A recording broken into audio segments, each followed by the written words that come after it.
Começa aqui os seus estudos sobre função afim.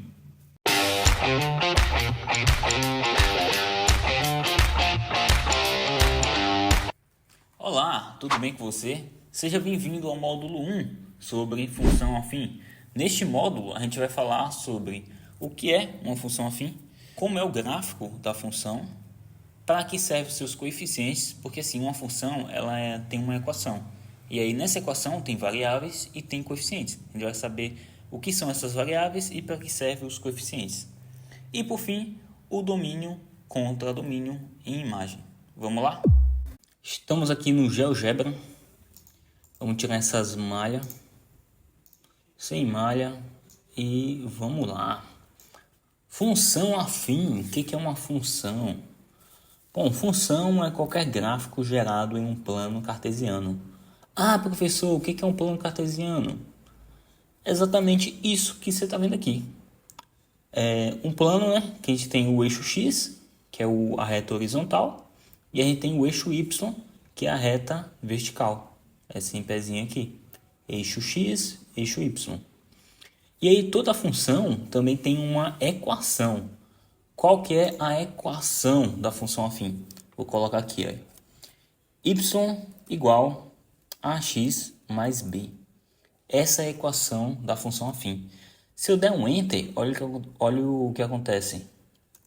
Ele gera para a gente uma reta. Então, o gráfico da função afim é uma reta. Vou mudar essa reta para vermelho. Vamos aqui em configurações, cor vermelho. Pronto. Ok. Vamos ver para que serve o A e o B. Aqui, ó, olha só. Eu tinha escrito y igual a x mais b. Só que note que aqui ele sozinho mudou o A para 1 e o B para 1 também. E aí ele jogou dois controles aqui para gente. Um controle do A e um controle do B. O A e o B são chamados de coeficientes, certo? E o x e o y são variáveis, porque o x e o y ele varia. Cada variação do x gera um y, e aí gera um ponto, certo? Porque a reta ela é formada por pontos, né? Qualquer gráfico é gerado por pontos. Então aqui a gente tem infinitos pontos na reta, que ao ser ligados, a gente forma a reta. Eu acho que até dá para mostrar isso aqui, viu? Mas vamos deixar isso para outra aula. Então vamos lá. O A a gente chama ele coeficiente angular. Olha o nome, coeficiente angular. Ele mexe no ângulo da reta. Esse ângulozinho daqui. Ou seja, se eu aumentar o A, significa que o ângulo vai aumentar também. Então olha só. Então se eu aumentar o A, a reta ela vai ficar mais em pé. Olha. Quanto mais eu aumento o A, mais em pé ela fica. Certo? Isso significa que a função ela cresce mais rápido, ela cresce muito rapidamente. Se eu diminuo o A, significa que a função ela cresce ó, mais devagar. Ela vai crescer mais devagar. Se o A é zero, a gente fala que a função ela é constante. Ela é uma reta horizontal, certo? E se o A é negativo, a reta ela é decrescente. Porque a gente olha a função da esquerda para a direita. Aí. Na esquerda está aqui em cima, vai para a direita, ó, tá descendo. Se eu colocar o A positivo, a gente olha da esquerda para a direita. Aí. Na esquerda está aqui embaixo, quando vai para a direita, ó, tá crescendo. Então, quando o A ele é positivo, a reta é crescente. Quando o A é negativo, a reta é decrescente. E quando o A é igual a zero, a reta é constante, certo? Quando a reta está assim na horizontal, perfeitamente, a gente diz que a reta ela é constante. E o B, professor, para que serve o B? Bom, o B, ele diz onde vai tocar o eixo Y. Se o B é igual a 1, significa que ele toca o eixo Y aqui no 1. Se eu colocar B igual a 2, olha só. B igual a 2 vai tocar o eixo Y no 2. Só, ó, vou botar 1.8. 1.8. 8. Toca o eixo Y no 1.8. Se botar negativo, professor, então, se eu botar 0, ele vai tocar o eixo Y aqui no 0, aqui é o 0. Se eu colocar negativo, vamos lá, negativo menos 1, beleza. Calma aí, vai quase, mais um pouquinho pro lado. Meu amigo, vou botar aqui que é mais fácil, menos 1. Então aí vai tocar a reta no eixo Y no menos 1. Se eu colocar menos 2, vamos ver. Menos 2, aqui toca o eixo Y no menos 2. Certo? Então o B ele diz onde a reta vai tocar o eixo Y. Se botar 4, vai tocar o eixo Y no menos 4, né? Se eu botar menos 4. Se botar 6, 7, vamos lá, 6. Só com o eixo Y, não sei, já entendeu, né? Pronto, então é isso. Então toda função ela tem uma equação. A equação da função afim é y igual a x mais b. Vou botar em minúscula. Y igual a x mais b. O a é o coeficiente angular. O b eu não falei, né? Mas o b a gente chama ele de coeficiente linear. Certo? E o x e o y são variáveis. Para cada valor de x que coloco, eu encontro um valor do y. Mas a gente vai ver isso mais no módulo 2, no segundo vídeo. A gente vai fazer função, vai fazer o gráfico, e a gente vai fazer os pontos, né? E aí a gente vai utilizar aqui, substituir valores por x e encontrar valores para o y, certo? Bom, agora vamos ver domínio, contradomínio e imagem. Vamos lá. Fala, man! Coloquei aqui o gráfico da função, a equação da função afim, e a gente vai falar sobre domínio, contradomínio e imagem. Para falar disso, a gente vai falar com conjuntos. Imagine que a gente tem dois conjuntos. O conjunto da esquerda é o eixo x. Exatamente o eixo x do plano cartesiano, certo? E o conjunto da direita é o eixo y, que também é o eixo y do plano cartesiano. Certinho? E aí o eixo x, a gente chama ele de domínio, mas tem um porém. O eixo x, o domínio, na verdade, são os valores do eixo x que a gente pode substituir aqui na função. Certinho? Nesse caso são todos do eixo x que a gente pode colocar aqui. Quais são os valores do eixo x? Bom, os valores do eixo x, eles vêm do menos infinito. E aí vai andando e não para, né? É infinito, até o mais infinito. Então, é lá o menos 5, né? E assim vai. E o eixo y, a gente chama ele de contradomínio. E é a mesma coisa, né? Nesse caso, o eixo y o contradomínio são todos os valores mesmo do eixo y.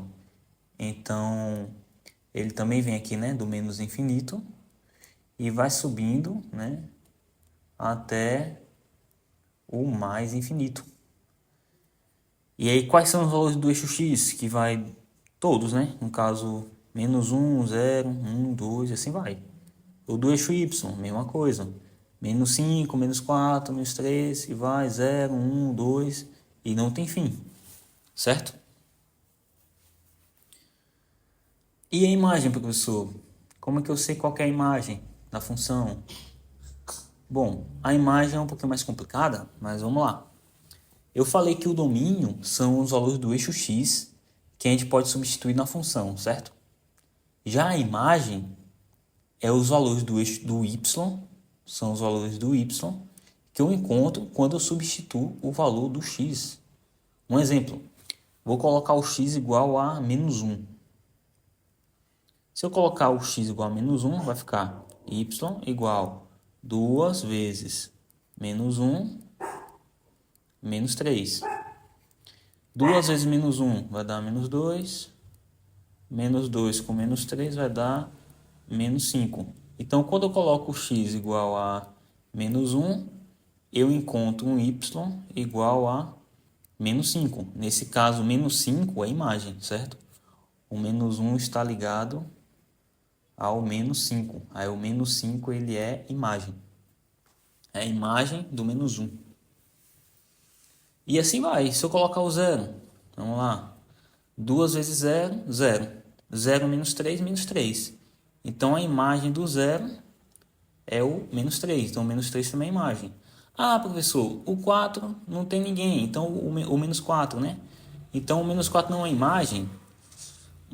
Olhe bem. Não seria imagem se eu estivesse falando dos inteiros, né?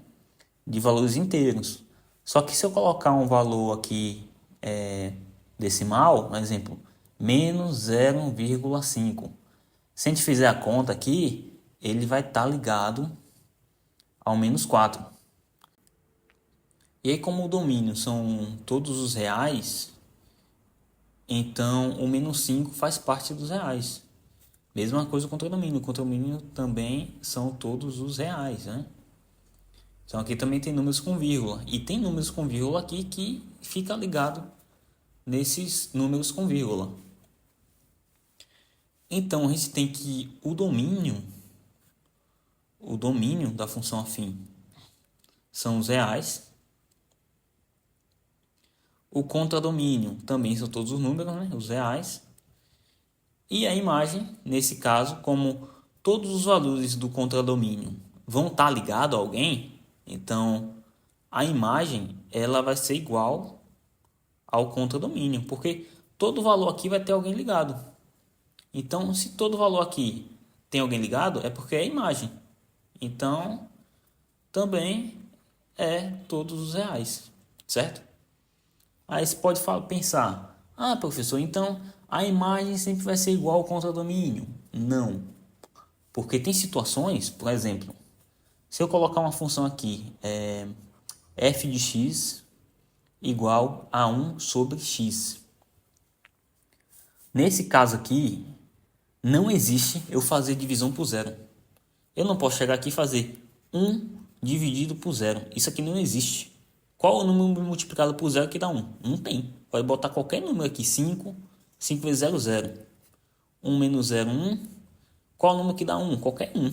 Não tem, né? Na verdade. 8 vezes 0, 0 é que continua infinitamente. Então, não existe eu fazer essa divisão aqui.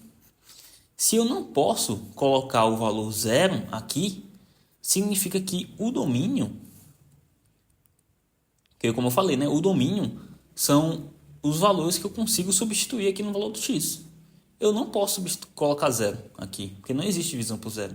Então o domínio seria todos os reais, exceto o 0. O contradomínio, professor, dessa função, qual que é? Nesse caso, o contradomínio é o eixo y. Então, o contradomínio, como são todos os valores do eixo y, então é os reais. E a imagem? Eu consigo gerar qualquer valor que eu queira aqui, exceto o 0. Você consegue pensar em algum número que você coloca aqui no lugar do x que dá 0? Não tem como. Não tem como. 1 dividido por qual número que dá 0? 0? Não pode. Eu não posso colocar 0 aqui. Então não existe valor do x que eu coloque aqui que dê 0. Então a imagem é todos os reais, exceto o 0 também. Certo? Porque qualquer outro valor que eu queira encontrar, eu consigo. Se eu quiser encontrar 2, 1 sobre x, eu quero que seja igual a 2. Então, passo o x para o outro lado, né? Fica 1 igual a 2x. Passo 2 dividindo, então 1 sobre 2 é igual a x. Se eu coloco o x igual a 1 sobre 2, dá 2. Né? Aqui, olha. 1 sobre 1 sobre 2. Meios e extremos, né? Meios, extremos. 1 vezes 2, 2. 1 vezes 1, 1. 2 dividido por 1, 2. Então, eu consigo encontrar. Qualquer valor aqui eu consigo encontrar, exceto o 0. Por isso que a imagem é todos os reais, exceto o 0. Então, recapitulando, para ficar fresco aí na sua cabeça. Domínio são os valores do x que eu consigo colocar na função. Contradomínio são todos os valores do eixo y. Imagem são os valores do y que eu encontro quando substituo o valor do x. Certo? Então, fixou isso, gravou isso, 10. Beleza? Então aqui a gente acaba a aula e vamos para o módulo 2 nos aprofundarmos um pouco mais. Te vejo lá.